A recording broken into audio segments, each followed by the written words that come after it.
I had one of those conversions where kind of the conversion and consecration pretty much happened at the same time.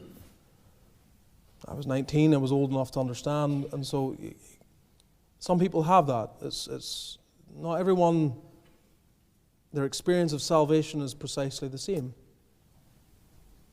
It all results in the forgiveness of sins, don't get me wrong, but the understanding is not always the same at the point of salvation. To me, it was very clear that at conversion, there had to be this consecration. There had to be giving myself to the Lord. And of course, I foolishly then always, thought, well, that's the way it is for everyone. Everyone that's saved must be totally consecrated to the Lord. And then, of course, I see that that's not the case.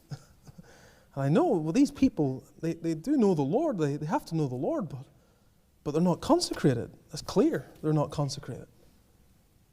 In fact, I would hear later from their own testimony that they weren't. Like they would say, because when they finally would be consecrated, they would say that I went through these years of not being so.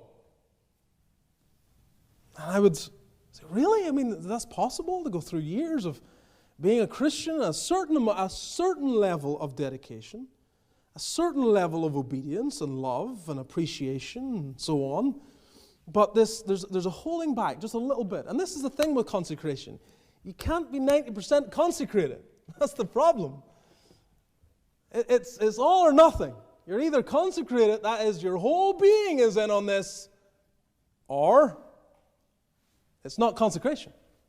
Can't be 75% consecrated. You can't be 90% consecrated. You can't do that. There has to be this kind of will and intent to give Christ everything.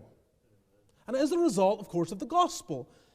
If Jesus Christ be God and died for me, no sacrifice can be too great for me to make for him. C.T. Studd.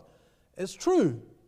1 Corinthians 6 bears this out. He has redeemed all of you, your body and your spirit, which are God's. They're his. And it's with the will then that recognizes this is true and then goes along. And so it doesn't matter where he sends me. It doesn't matter what he asks of me. It doesn't matter what happens to me. I am consecrated. I'm not going to complain. I'm not going to argue. I'm not going to fight against the will of God. It is whatever he wants all of the time, the rest of my life. That's consecration.